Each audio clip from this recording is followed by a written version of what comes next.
Good morning friends.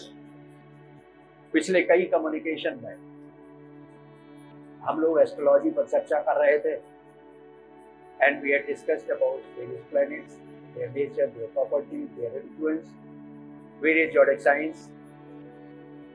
zodiac signs and human body. और मेरे audience ने ये कंटिन्यूअसली मुझसे कह रहा है कि सर इस एस्ट्रोलॉजी के साथ में कुछ वास्तु पर भी अवश्य आप चर्चा करें, क्योंकि रूटीन लाइफ में जहां हम लोग रह रहे होते हैं तो ये चर्चा अक्सर होती है कि what is the role of Vastu, कैसे हम इसमें आगे बढ़े। तो आगे मैं इसी पर चर्चा करता हूं।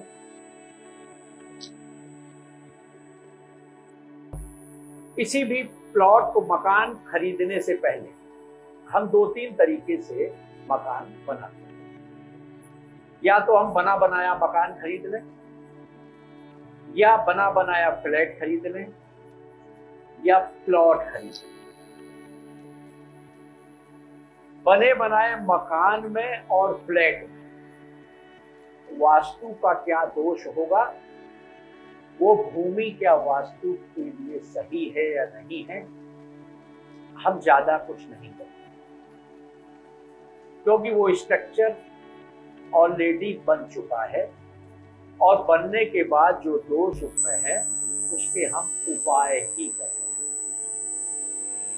लेकिन प्लॉट एक खरीदा गया, वो प्लॉट सही है या नहीं है, ये जरूर हम देख सकते हैं।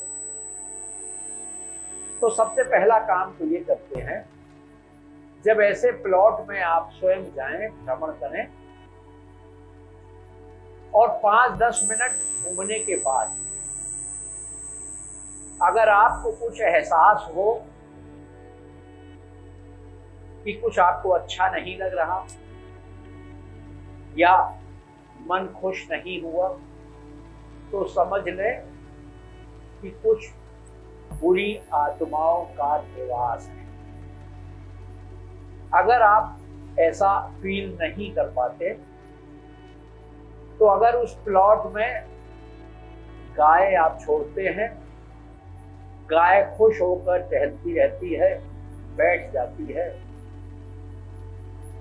पूंछ हिलाती रहती है, तो समझ लें वो जो भूमि आप लेने जा रहे हैं वो बहुत अच्छी है। यदि किसी भूमि पर जाने के बाद कुत्ता निरंतर भौंकता रहता है तो ये भी एक साइन है, इंडिकेट करता है कि कहीं ना कहीं उस भूमि का प्रयोग पहले गलत तरीके से हुआ है। तो सबसे पहला काम तो हम ये कर सकते हैं कि वो जो भूमि का टुकड़ा हमने लिया, क्या वो सही है या नहीं।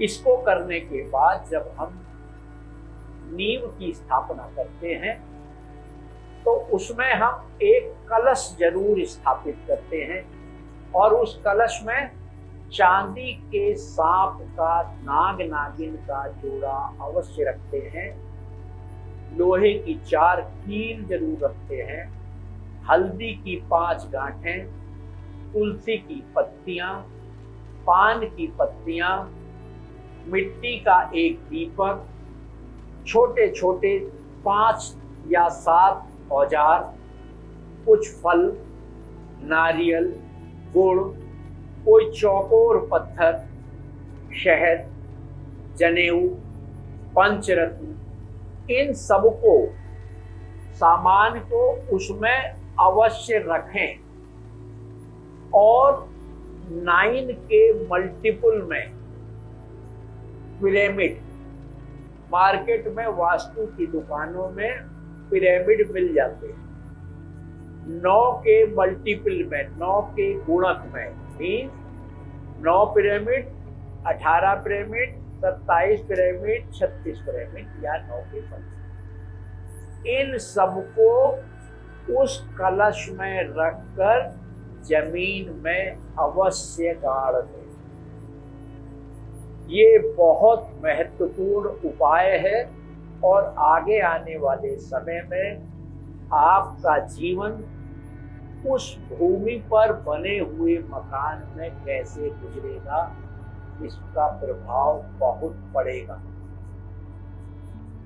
इसके अलावा हम षट कर्मों के अनुसार एक अच्छे ब्राह्मण, एक अच्छे पंडित से उस भूमि की पवित्रता के संस्कार भी कराते हैं।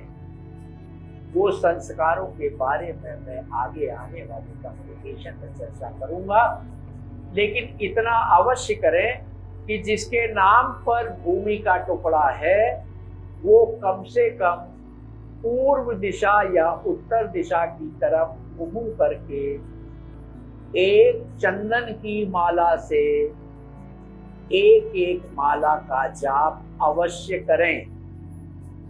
क्या आप मंत्र बोलेंगे? ओम भूदेव्ये नमः, ओम पृथ्वी देव्ये नमः, ओम धरा देव्ये नमः।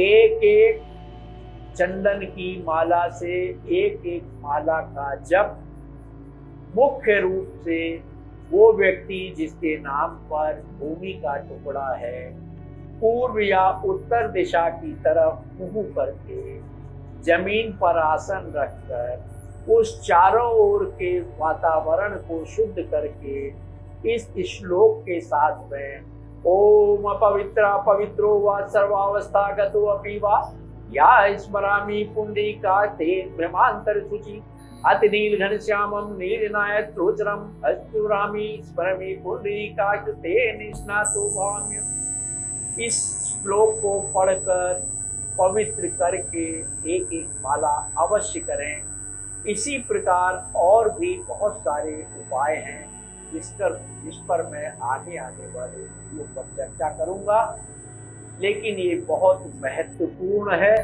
आपके जीवन की आधारशिला है।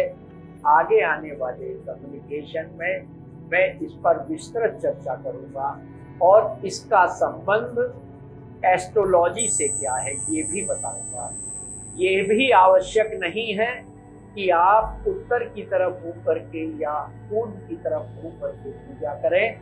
ये सामान्य नियम है और असली दिशा आपके जीवन में कौन सी अच्छी है, शुभ है, ये हम कुंडली देखकर निर्धारित करते हैं। ये आवश्यक नहीं है कि हर व्यक्ति के लिए नॉर्थ और ईस्ट अच्छी होगी, कुछ के लिए हो सकता है दक्षिण दिशा अच्छी हो, कुछ के लिए पश्चिम दिशा अच्छी हो।